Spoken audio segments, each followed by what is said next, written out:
¿Puede un presidente de Estados Unidos estar, de verdad, por encima de la ley? No es solo una frase dramática, es una pregunta real que hoy está en el centro del debate político y jurídico en ese país. Y lo más incómodo es esto. Esa pregunta ya no es solo teoría de manual de derecho constitucional. Tiene nombre y apellido. Hablamos de Donald Trump. Bienvenidas y bienvenidos a 3 Minutos Podcast.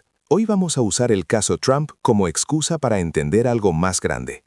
¿Qué límites tiene el poder de un presidente? ¿Qué es eso de la inmunidad?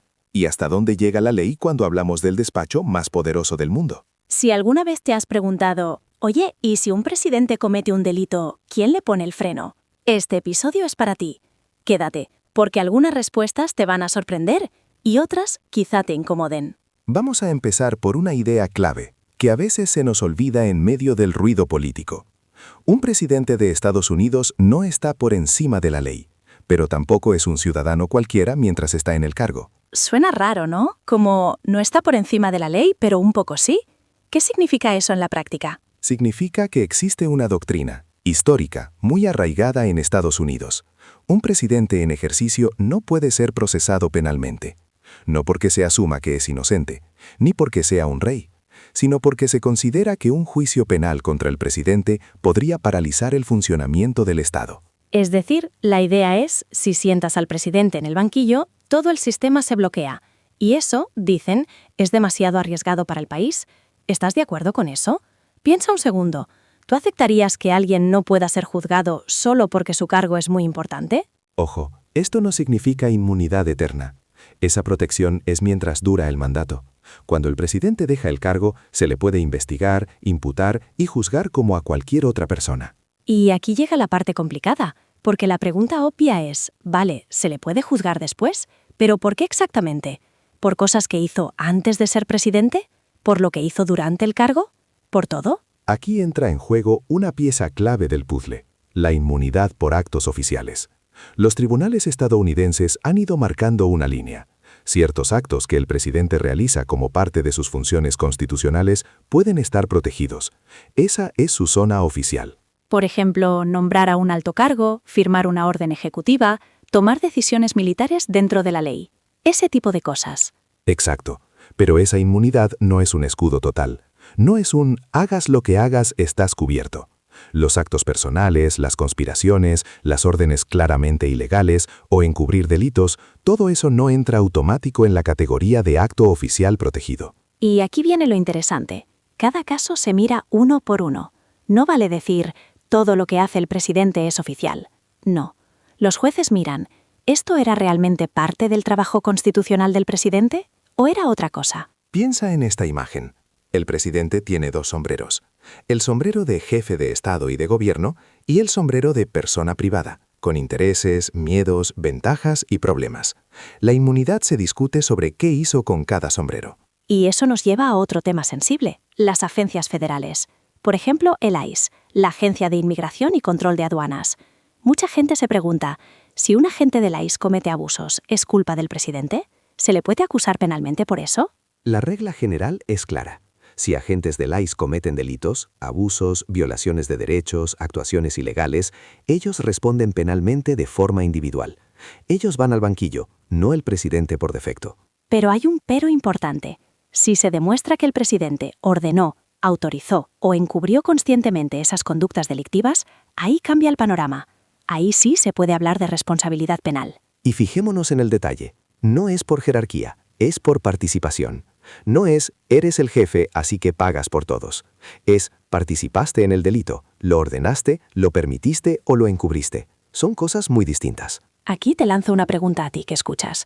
¿Te parece justo que un jefe no responda automáticamente por los delitos de sus subalternos?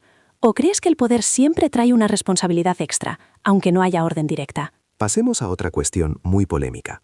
¿Se puede echar a un presidente antes de que acabe su mandato? La respuesta es sí, pero con condiciones muy estrictas. Solo hay 2 vías claras en Estados Unidos.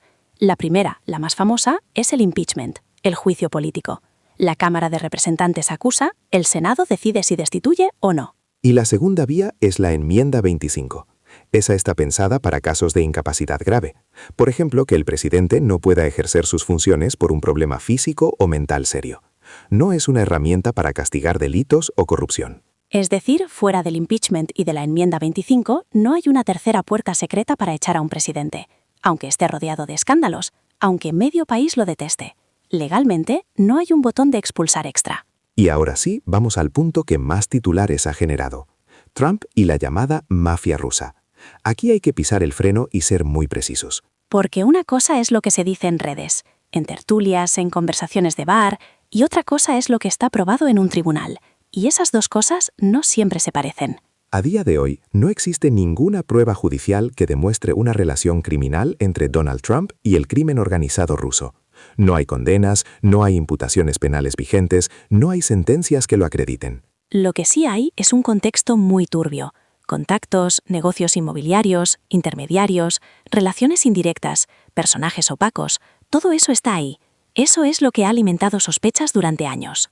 El informe Mueller, por ejemplo, investigó la posible conspiración entre la campaña de Trump y Rusia, que concluyó que no había pruebas suficientes para acusar de conspiración criminal. Pero el informe sí documentó múltiples contactos y comportamientos políticos y éticos muy cuestionables. Esa diferencia, en derecho, es enorme. Sospecha no es prueba. Mala pinta no es delito probado. Escándalo mediático no es condena judicial. Y esto es incómodo, porque a veces queremos respuestas rápidas. Queremos poder decir, es culpable o es inocente, basándonos en titulares, en memes o en lo que diga nuestro grupo político. Pero una democracia sana necesita algo más difícil: distinguir entre responsabilidad política y culpabilidad penal. No es lo mismo que algo sea moralmente reprobable o políticamente irresponsable a que sea delito demostrable en un juicio. Confundir esos planos es muy peligroso. Si llamamos delito a todo lo que no nos gusta políticamente, vaciamos de sentido el derecho penal.